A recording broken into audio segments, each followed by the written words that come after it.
Here we go. Sweat Equity Podcast and streaming show, the number one business comedy podcast in the world.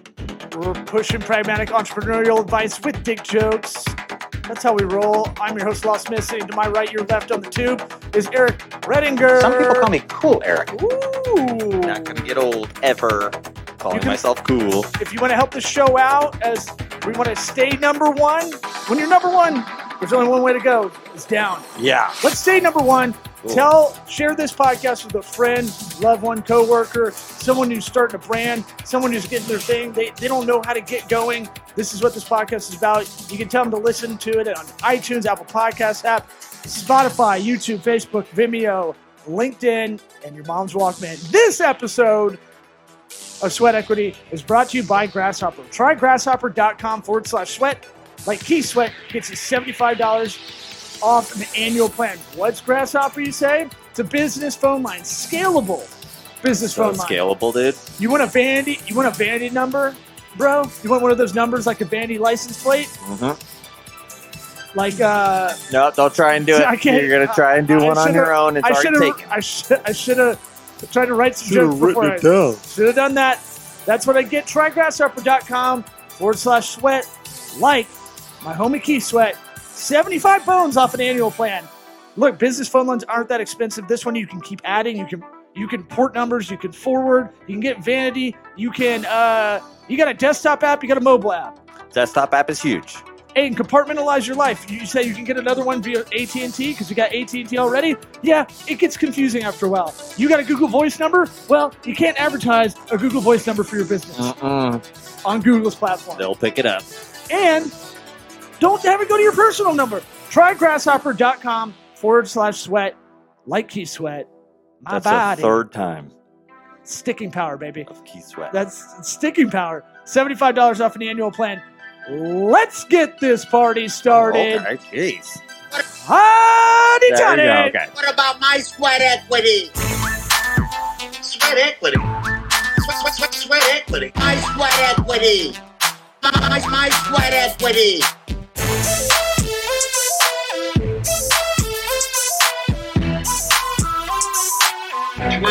What about my sweat equity? Matt, I'm going to let you do because every time I've tried to pre-produce everybody's plugs and whatever in their intro, it just, I bomb. I bomb every time. So I'm just going to let every guest from now on at the top of every episode we have with a guest, just do your own plugs. That's wise. Yes. Let's tell people who you are, do a little commercial if you want for your brand.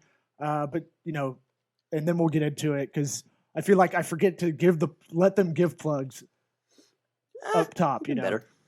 So go ahead, tell everybody who you are, what you do, all that jazz. Sure. My name's Matthew Yahes, CEO of Extend Your Team. We find you better virtual assistants to get you out of the day-to-day grind as an entrepreneur.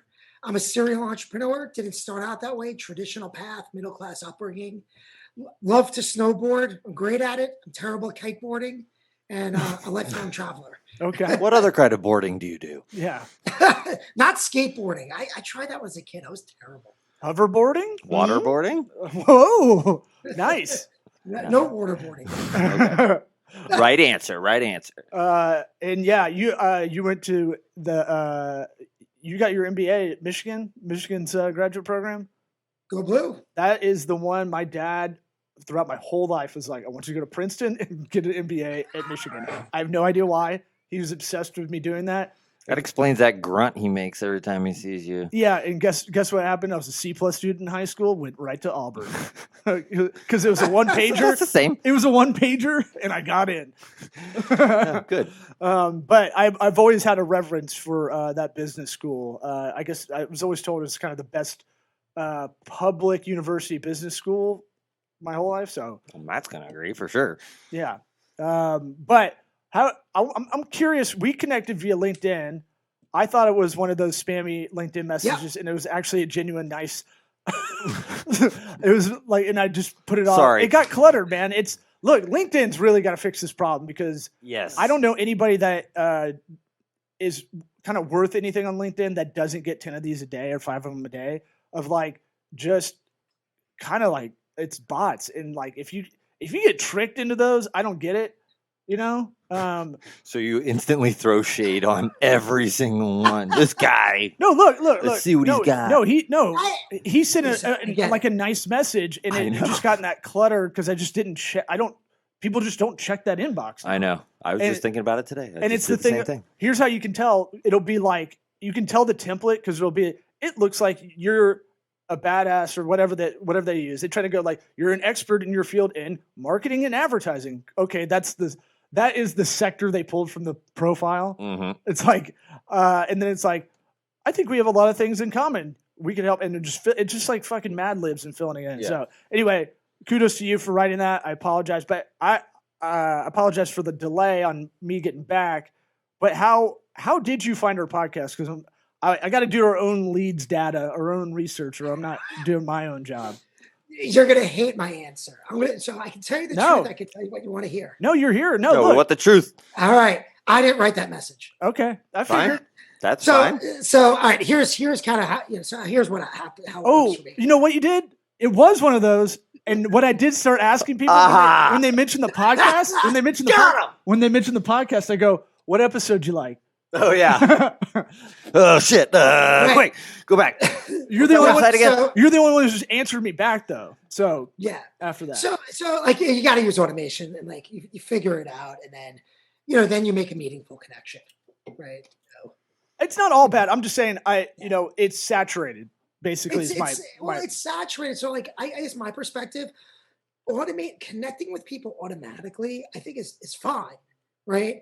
But then after that, you need to have some sort of real conversation, right? Agreed. Because otherwise you're sitting there, and look, for business networking, you're sitting there clicking like, connect, write a meaningful something, connect. You're never really able to expand your network. And if you're building a business, it's really tough. Oh, yeah. Right? So there's what I don't like are the 3-step, and I tested it, right? And within 30 days, I got such negative feedback and it wasn't successful.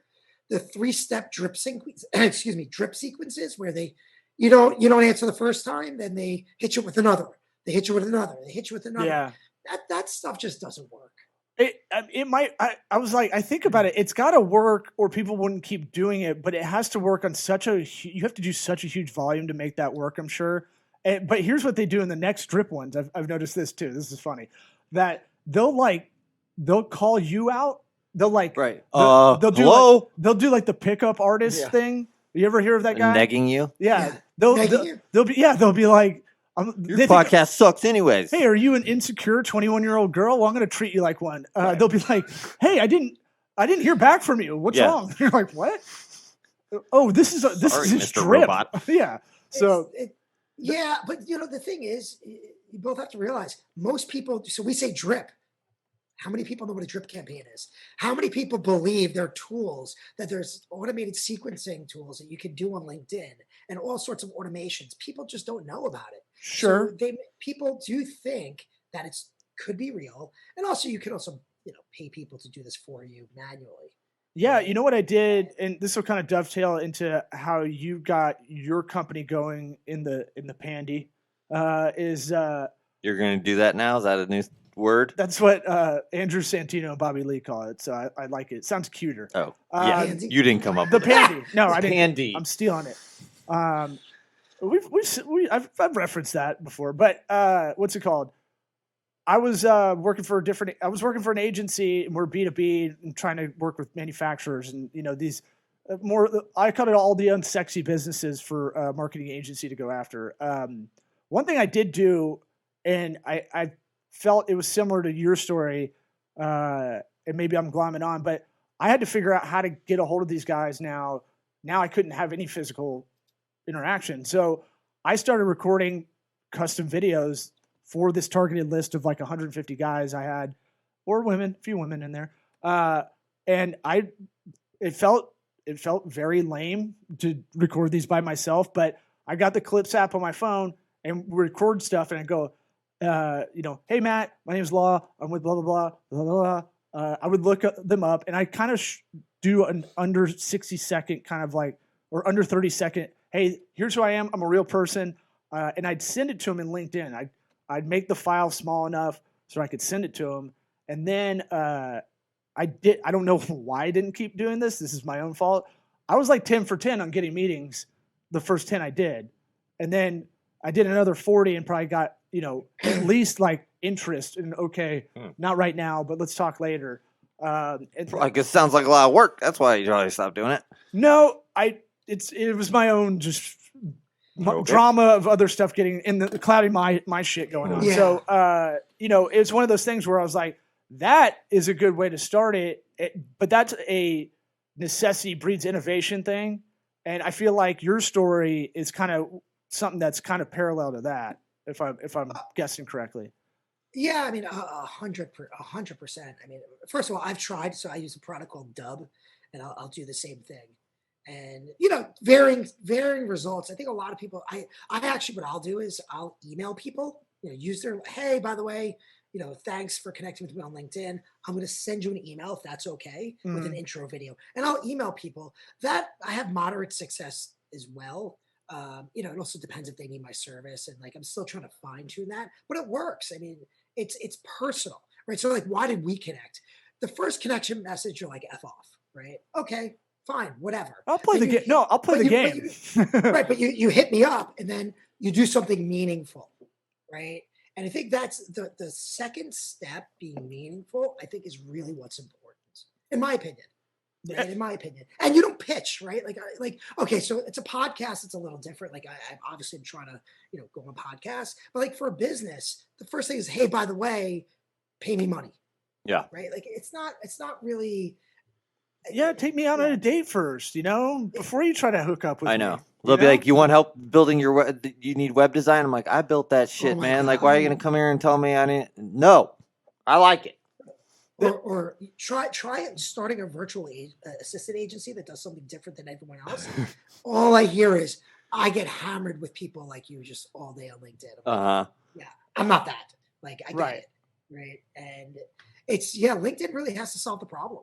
I mean, they really do, because it's also their messaging app is cluttered. It's not useful, and it's just not helpful for anyone. Yeah, we talk about it a lot on the show just because the targeting is so good, the data is so good compared to any other social. So if you are doing ads or anything like that, and the premium stuff they have available is kind of legit. Again, LinkedIn Learning. There's a lot of resources. I was just looking at it today. Yeah. Really? We talked about it like years ago. Yeah, probably. I black out when you talk most of the time. So yeah, true. That's fair. It's new to me. Yeah. It's like NBC back in the day when they do Seinfeld reruns in the summer. They go, if you haven't seen it, it's new to you. Yeah. Yeah. Yes. That's how my brain works. Good reference too, dude. Very timely. But yeah, I mean, tell us about so did you start extend your team in 2020? And that in May of 2020? May of 2020. What took you there? How did you get to there? Let's talk Sure. how you got to May. You don't have to go too deep or too intimate or anything, but I'm interested because sometimes you got to find okay, I got to pivot was the most used word in business last year. But how did you pivot? What made you pivot? I want to know. Yeah, sure. So I actually own an e-commerce portfolio with one of the largest wedding favor sites on the internet. I know I look like a guy that helps people with weddings, right? But I actually have a very. I used to film a lot of weddings. Yeah. So you got to get those Indian weddings, by the way. That's the real shit. Those are. Oh my god, you get like 1,000 people. They're like 3 days. I know. That's. Yeah. I don't want to be doing this. They pay for elephants and shit. Fucking, they got banked, man. Yeah. I've got one in India, like 2 in India, and they're insane. Like it's crazy. Yeah. Well, buddy, you got to. Awesome. It's awesome. We're out of Tampa, which has like one of the biggest Indian populations, I think, in the U.S. So the Hollywood Oscars were here like 5 years ago. The Bollywood Oscars or whatever. So hosted by friend of the program, Serena Faison. Oh yeah, I forgot about that. Anyways, go ahead. Sorry. So I was working. So I acquired it like 5 years ago, and I just started working like 14 hours a day. I bought this business. It was sufficiently large, and I was just, for 3.5 years, I just got murdered. Right? And I thought, I made the mistake thinking that operations it's important, but to a point, right? Growth is more important. Focusing on expanding your marketing. I'll just growing, put this operations right? book away. Yeah, no scale. Oh, by the way, I'm reading. I mean, I just finished it. I'm implementing it for the new business. Great book. Yeah, Good. yeah. But through attrition, first it was a U.S. based workforce when I acquired it. Then through attrition and otherwise, I did fully remote. And so at the time, this was a year and a half ago. I was going on a trip to China with my wife, and it was with her family, and she suggested, in air quotes, that I not work over this trip because it's gonna be a family vacation. So I don't know if either of you are married, but We that's not a were. We suggestion. Not both anymore. were. Yeah. We got kids though. We got you. Okay. Yeah. So you both know, not a suggestion. Right. And so I said, okay. So she said, go hire someone. You have all these Filipinos working for you. Hire someone to run the business. And I said, hey, hon, don't think that's possible. She said, yes, it is. 100 million people in the country. It's possible. Spent 2 months. I found someone who was a chief of staff for a 100-person development shop. I convinced her to come on run my 6-person company, right? And I went to China. I onboarded her for a week. I went to China. I worked an hour a day in China. She did everything 80% perfect, which is better than I could have ever hoped. Sure. Within 6 weeks, here's the kicker. I went from 14 hours a day to 3 hours a day. And then within a year, it was 3 hours a week, like 2 to 3. Mhm. Wow. And so the seeds were planted. Like, wow. Everyone thought I was crazy. No one had ever just went up market in the Philippines because everyone's like, I'm going to get someone for $5 and whatever. So fast forward to the pandemic. Well, e-commerce is like the best place to be right now. You know what's not a great place to be? Weddings. Yeah. So I went down from, it was 4,000 orders a month down to like 1,500, 1,200 or something like that. Right. So you can imagine the massive change. So once I figured out how to save the ship and make sure that the business will run, because I like to say the business isn't out of business. It's just on pause. It's slower. It's still large, but it's not as large, so it's less interesting. I said to Angelica, what about we find great people like you and just create an agency? She said, can you do it? Absolutely, 100%, no problem. And so that's where we started, and we're at roughly 50 people since May. And Wow. It's the reason I think that it's resonating is where everybody is going, I'm going to get someone cheap, $5 an hour, lots of management time. They can do 3 things. I'm sitting here saying for 16 to 20 bucks, I'll get you a legit project manager or executive to help you run your business, and you can offload stuff. So imagine 80% of your day you no longer have to do because you can actually delegate it to someone who can think clearly and do work, who has 15, 20 years, 10 to 20 years experience, right? Who has legitimate business experience in their own right. And now they're working for your small business. I mean, imagine the impact that can make. And we're seeing it time and time again that people just want better people. Yeah. And for the US, that price range is well within reason for someone good. Yeah, for sure. What I'm thinking about is, we've heard go overseas to get it cheaper, like you're saying. And now what's interesting is I've probably heard that for 20 years. And so those skills, people are going to move up to that executive level. It's not just entry level kind of workers that you're finding. I mean, I'm sure they're always there, but I'm sure as more people got into doing more, let's just say digital for the sake of, a broad stroke, but like Sure. Some people are going to move up in that world over there to be able to, be ready for that kind of thing. Like, could you do this 15, 20 years ago? I don't know. Maybe you could probably find some people, but not like we have it now where there's a lot of marketplaces to find people, right? And the tools. So what also has happened in the past 15 or 20 years, the tools have gotten so good. Just think about right now, Zoom, right? We're on a Zoom call. It's great, right? 20 years ago, you didn't have this. Yeah, you couldn't do what you're doing now without it. Sort of I mean, thing. but in 2019, a lot of people didn't use Zoom. Right? Yeah. Like everyone's like acting like Zoom's a new thing. It's like, what? This has been around Yeah. for a while. But I always think it's interesting because Skype isn't taking off, Google Meet doesn't take off, Zoom took off because of its ease of use. Yeah. You know, Yeah. and because we love China and they probably own it and run it. We love you, China. Yeah, I mean, Just kidding. I think also Zoom's a better product. Frankly, when Yeah. I use Skype, it just sucks up all my resources on my computer. Zoom doesn't seem to. Yeah. And it's just funny. So tell me about this. Here's something a lot of people are going through right now too, as there's a lot of kind of remote working, right? Yeah. I always think about management in general, management of people. Everybody thinks, kind of like marketing and a sense of humor. Everybody thinks I can do that. Everybody thinks they got it. Yeah. Innately, right? People think they know how to manage people without ever reading anything about how to manage people or assessing what they're doing themselves. And then you mix this part in where being a remote project manager or a manager of someone of anything, that's its own kind of skill too, right? Like you have to be very consistent. I'm sure you're checking in, I'm going to check in with you at this time every day, Monday through Friday to make sure we're on point. And you've got some, PM system like Asana or Monday.com or something where you can see it without having to talk to them. You can see the progress if you wanted to check it later in the day, say, because you got a time zone thing going on. Can you tell us about any tips you have on being a better kind of remote manager? Because I talk to people all the time and they're like, this, Zoom, it doesn't work, having all of us spread out and stuff. And I'm like, you better figure that shit out. Yeah.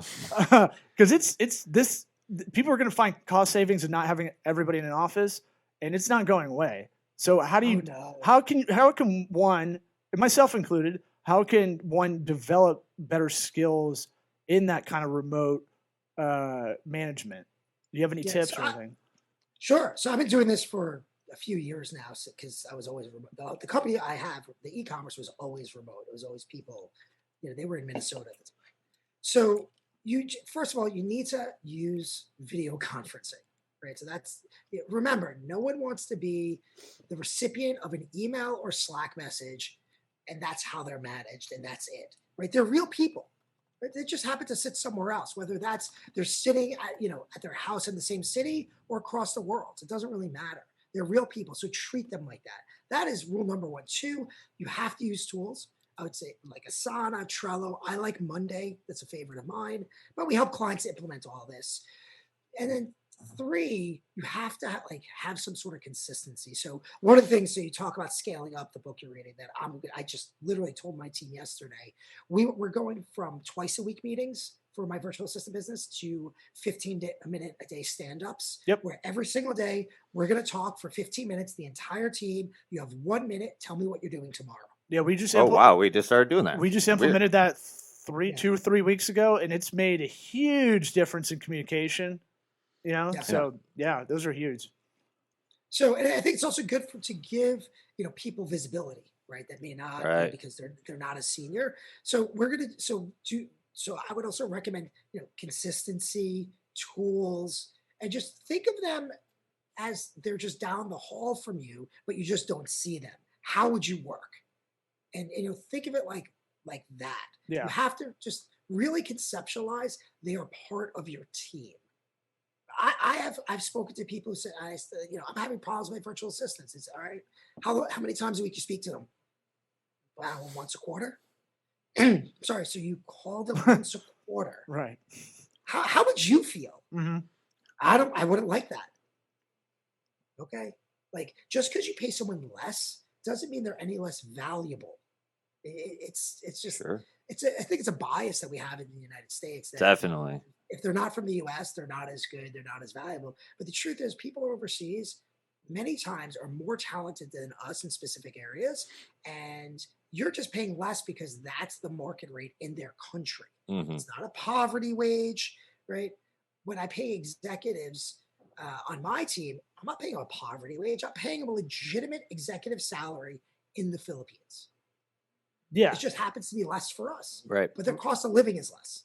Yeah. It's probably categorized as an emerging market, country. I don't know if It but definitely comes up a lot in these scenarios in terms of remote working and stuff. The Philippines seems like to be the place to be for because that. I think a lot of it's because a lot of them speak English is part of it. Yes. Right. And then you know, I think they're hungry for the work. I think everybody's been guarded on going to India for just going broad strokes on this, just because there's been bad experiences with a lot of people trying to do that overseas over there. For whatever reason, I don't know. That's not my wheelhouse, but yeah, Philippines comes up, and a buddy of mine told me the place to get programmers is Somewhere in the Eastern Europe area. Yeah, Ukraine is amazing. Ukraine's My- good. I got one better my- for you. Comes from our buddy Fergus. Is Peru. He's telling me. Oh. But Wow. I made the opinion after hearing everything he was telling me about it. I was like, oh, they're the nerds of South America, because he's like, Okay. I'm like, oh, I think of Peru as like kind of like Colombia. It's not even close. No. They're like they're in the mountains. They're Well, Colombia has mountains too, but I know, but I mean, like they're just like it's not as like it's not as vibrant, let's say, as Brazil or Colombia. What I associate with yeah, South in your America, mind. yeah, right. And he was like, that's where you get these good programmers now. For whatever reason, that whole market has developed a lot of talented people, and that's so there. Give a little tip back for you.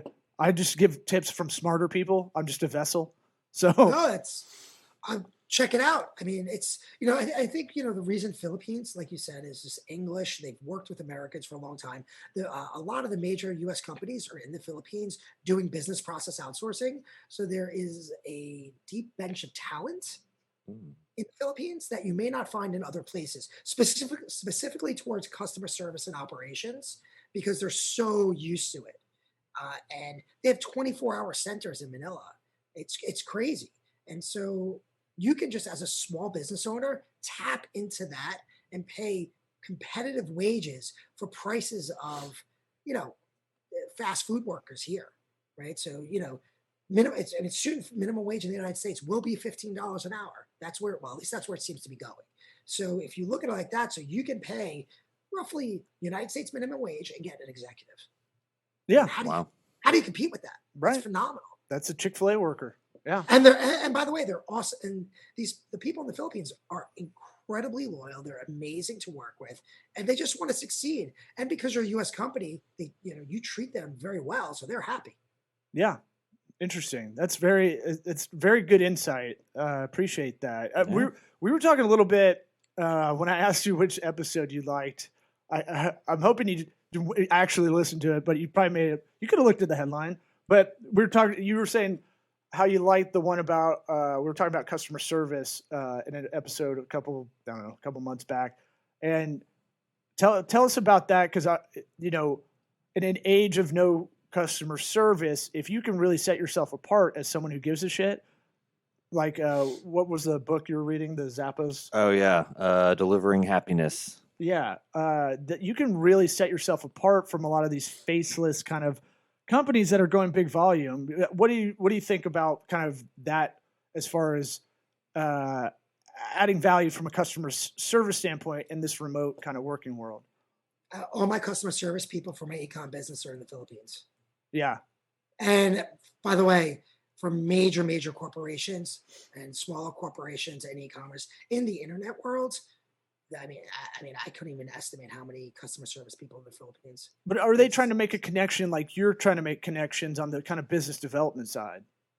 Your personal kind of call it your tactic of relationship marketing, I'll say. Are you having them become more account-based managers and not just faceless, behind a chat bot of Sure. of Q&A stuff on your Yeah. site?